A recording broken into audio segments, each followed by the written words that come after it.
Hello, how's it going? Got a little sip here, otherwise it wouldn't be tea time.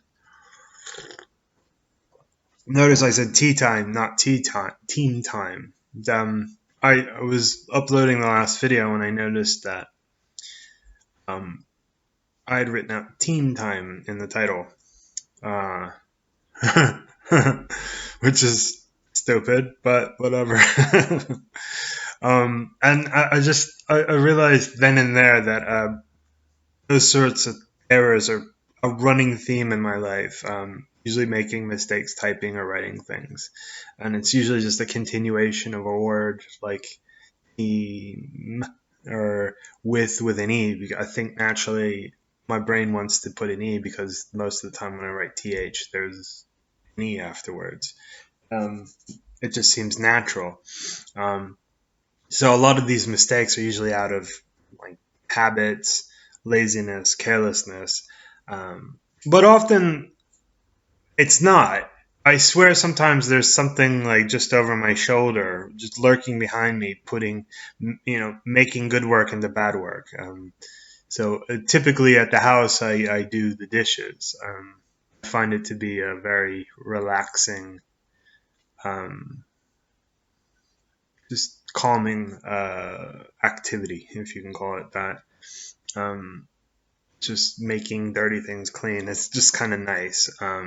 But sometimes they don't always get completely clean. And I've started trying to get better and better and better at this. But I sometimes I see um, the dishes there when I come back to them when they've dried and I'm going to put them away. There's suds on there, and I wonder where did this come from. I washed it, I rinsed it pretty thoroughly, and nothing. It's like somebody just dripped sub suds over my work, and it's really annoying.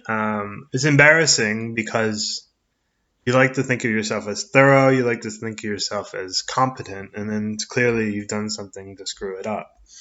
Um, or sometimes you wash something and you're really thorough with something, and there's a little bit of something caked on, and like I often feel for things because you can't always see with the water kind of hides some of the dirt or the soap hides a bit of the dirt, and I'm just feeling around for little you know little raising on a pot or something. Like if you've made pasta, sometimes the bit of pasta kind of cakes onto the wall of the pot, and you're looking for you don't feel it, so you assume that it's clean, but it's not. And then you find out hours later that you had just basically done a crappy job. So I've devised little tricks to get past all that. They don't always work. I've kind of, I guess I'm a sort of constant thinker, can be very exhausting. And you kind of have to, when you set apps for yourself, you start to develop habits that are the beginning of OCD. Now, I don't think that you can technically ever become OCD without, like, it's a severe problem for most people who have it. Most people think it's just being a little bit anal about things or fastidious, but it's something else. And so I think OCD, from what I understand, OCD is basically there's a feedback effect in your brain. So, for example, um, me when I was younger, I was actually very careless about things. I'd go outside the house without locking the door. I would just do things without checking on them. Not that I was didn't care. It was just it didn't occur to me. Um, and so if you go outside the house without the door locked and you get yelled at a lot sometimes for that, anybody could come in here and steal everything, and it's like, Mom, we don't have much to steal. But I take your point, but don't try to threaten me with oh no, they're going to steal the crappy 20-year-old TV. You can't give this thing away, you know? Like, literally, you can't give it away. The charity shops just won't take it, you know, because nobody can buy it. Um, uh, so, you know, you go, you know, like you can go outside the door and you think, oh, did I lock the door? You can always come back. Like, but if you're, you know, you're traveling somewhere, you can't always come back. So maybe you call the neighbor and they check your house and say, if it isn't locked, can you please lock it? Um, uh, Sometimes, like, you think, oh, did I turn the stove off? It's easy if you're upstairs, you just come downstairs and then you check the stove. But if you're gone, that's that's dangerous, right? Especially because we have gas, we have a gas oven and gas stove here, so you know you have an open flame at that point. Um, and so one of the examples I have of this is that I've not been able to get over, and it's kind of small, but it just kind of locks you in. I'll give you an example. So the barber shop that I go to is cash only. Um, so when I go there, I open up my wallet and say, okay, do I have enough money? Do I have money? A. B, do I have enough for the cut and the tip? And yes, I do. So I go inside, and somehow that check just didn't do it for me. I guess the reason why I'm like that, you know, and I have to check. I have to check before I sit in a chair. And obviously, when you're sitting in a chair with the gown over you or the whatever cape thing, then it's a little weird to start looking into your wallet.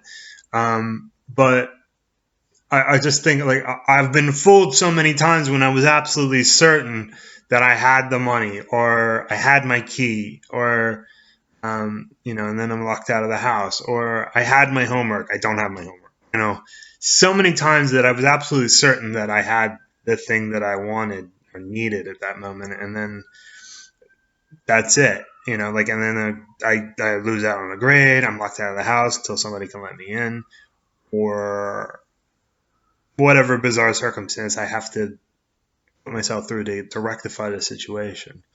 Um, and I can't do anything about that. As far as like, you can't be confident because the pain of being locked out of your house or the pain and embarrassment of having a haircut and then not having the money afterwards is so intense that I have to be anal about like checking and checking and checking.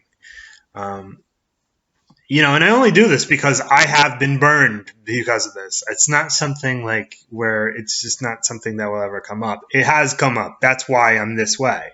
Um, and you kind of have to, you know, reel yourself in because you don't really want to go too far because you can start going crazy for this. I saw a documentary on the BBC or Channel 4 or something, some British channel about OCD. And, you know, they actually go through and talk about OCD. Most people just use it because you're being, the technical word is fastidious or, we were, you know, sort of just beeping.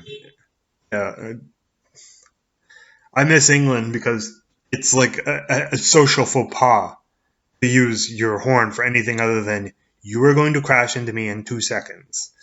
These people here, they just use it. It's just kind of, I don't know.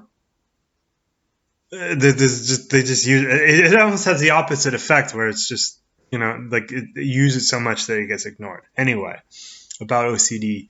So these, you know, most people would say, so if you couldn't hear, there was honking outside for having a little conversation there.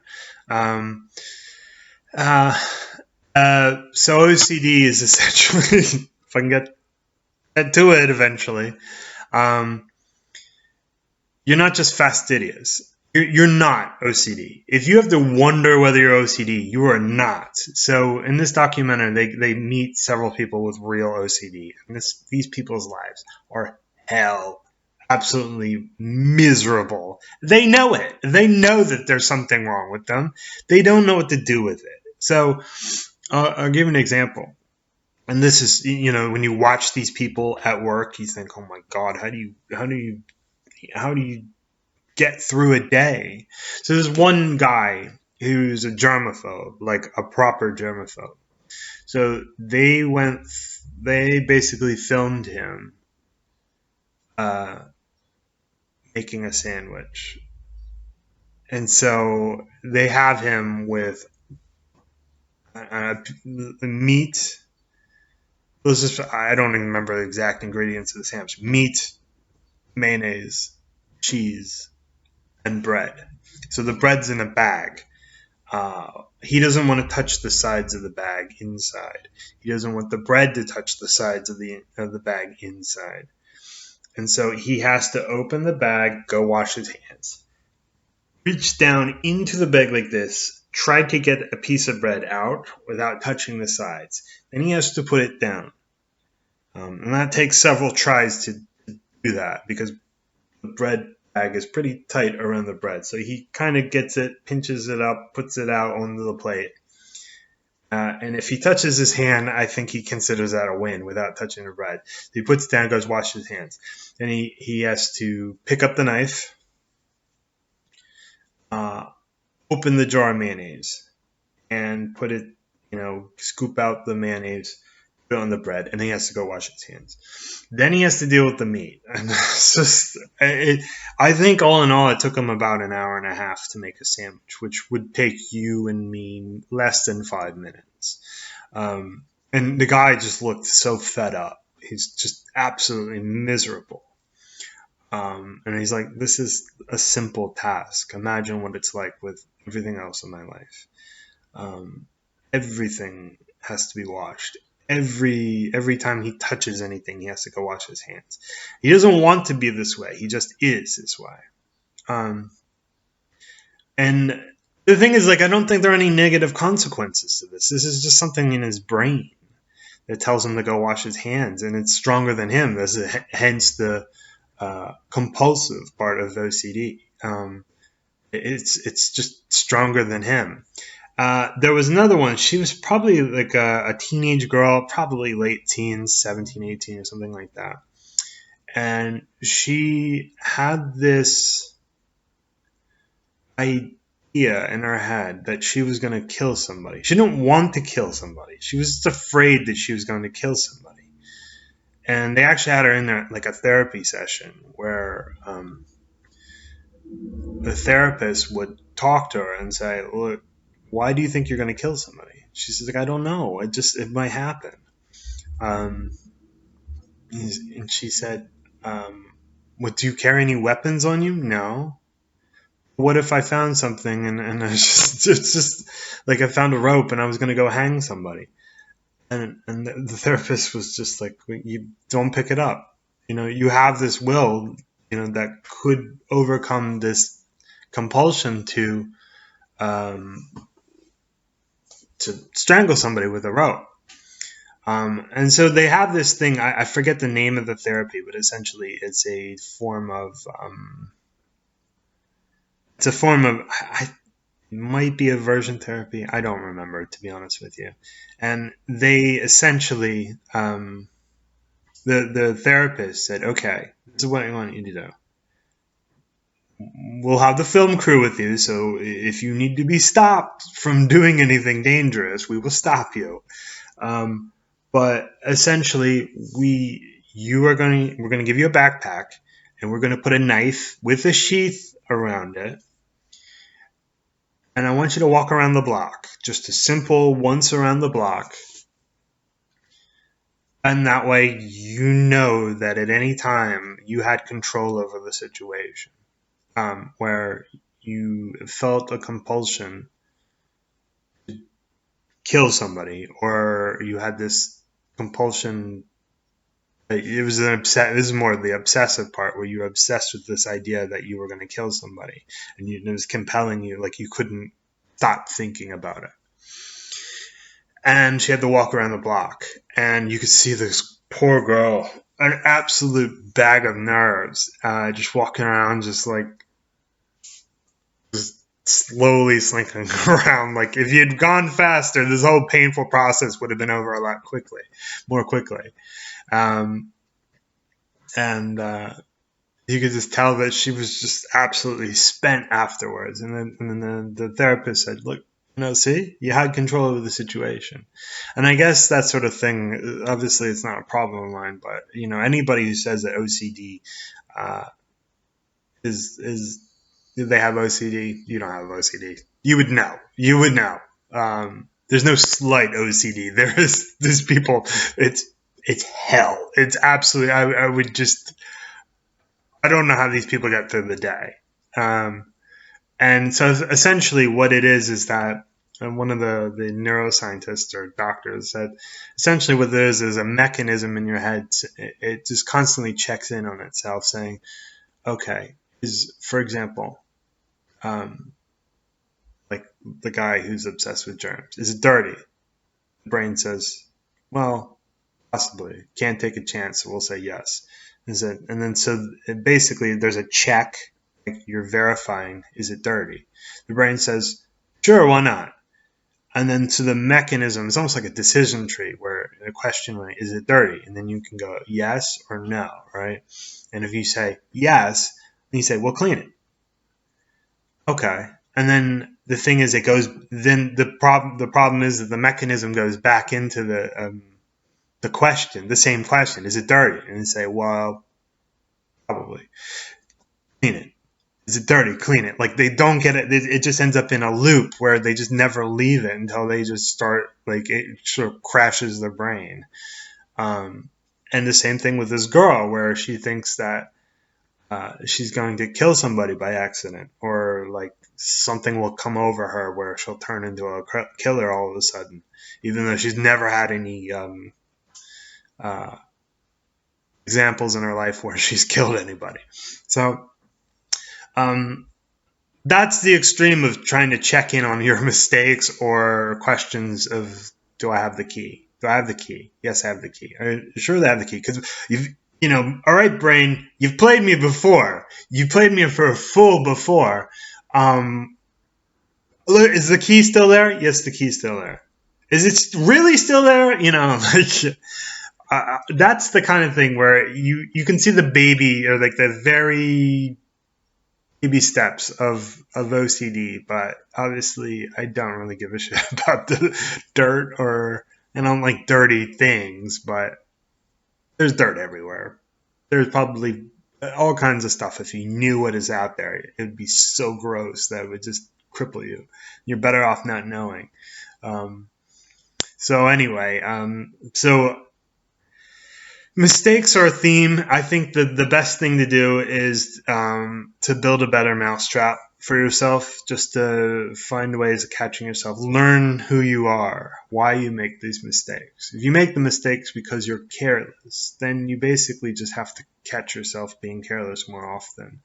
And if you're not able to do that, then you have to sort of